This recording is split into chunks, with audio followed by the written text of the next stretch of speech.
আজকের ডিজিটাল যুগে আপনার গোপনীয়তা রক্ষা করা এবং আপনার নিরাপত্তা সেটিং বাড়ানো আগের চেয়ে অনেক বেশি গুরুত্বপূর্ণ।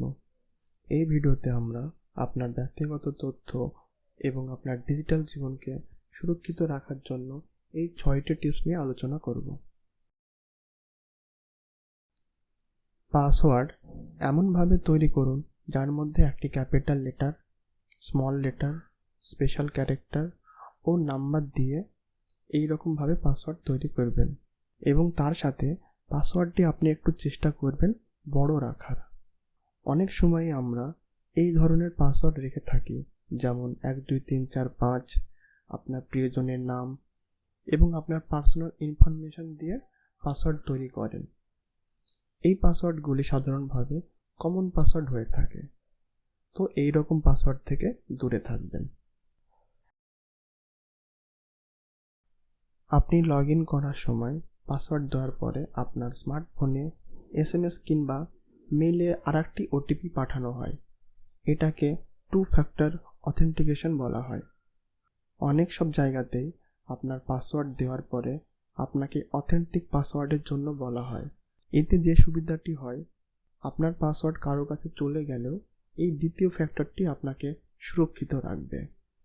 আপনি যেগুলো বেশি ব্যবহার করেন, যেমন Gmail, Google account, social media account, bank account বা আপনি যেখানে আপনার প্রয়োজনীয় ফাইলগুলি স্টোর করে রাখেন, সেই জায়গাগুলিতে আপনি 2 ফ্যাক্টর অথেন্টিকেশন ইনেবল করে রাখবেন। অনেক সময় আমরা অনেক অ্যাপ ইনস্টল করে থাকি এবং তার যত পারমিশনগুলি চাই তার সব পারমিশনগুলো আমরা অহেতুক সব দিয়ে রাখি। এইভাবে সব পারমিশনগুলো দেওয়া ঠিক না। আপনি যে অ্যাপগুলি ব্যবহার করেন সেগুলির পারমিশন একবার চেক করে নেবেন। যদি কোনো পারমিশন আপনার মনে হয় এগুলি দেওয়া না থাকলেও আপনার ব্যবহার করতে কোনো সমস্যা হবে না, যেমন file access, camera access, location, contact information ইত্যাদি, এই সবগুলো দেওয়া থাকলে সেগুলি অফ করে দেবেন। এই পারমিশনগুলি দেওয়া থাকলে অনেক সময় আমাদের ডেটা লিক হওয়ার সম্ভাবনা থাকে। আপনি যে ডিভাইসগুলি ব্যবহার করেন তা বিবেচনা করুন। প্রতিটি ডিভাইস, স্মার্টফোন, ট্যাবলেট বা কম্পিউটার যাই হোক না কেন, তাতে আমাদের পার্সোনাল ডেটা রয়ে থাকে। এই ডেটাগুলি নিরাপদ রাখতে সর্বদা ডিভাইসগুলোকে সর্বশেষ সফটওয়্যার আপডেট করে রাখবেন। অনেক সময় আমাদের SMS বা মেলের মাধ্যমে অনেক প্রলোভন দেখায় কি যে আমরা অনেক বড় টাকা জিতেছে, তো তার জন্য তারা আমাদের পার্সোনাল ইনফরমেশন চাই বা তারা একটা লিঙ্ক শেয়ার করে যেখানে আমাদের ক্লিক করে ডিটেলস ফিল করতে বলে। এই রকম প্রলোভনে আমাদের পার্সোনাল ইনফরমেশন কিংবা লিঙ্কে ক্লিক করবেন না। এই রকম আননোন লিঙ্কে ক্লিক করলে অনেক সময় আমাদের ফোনে বা ল্যাপটপের অ্যাক্সেস তাদের কাছে চলে যেতে পারে।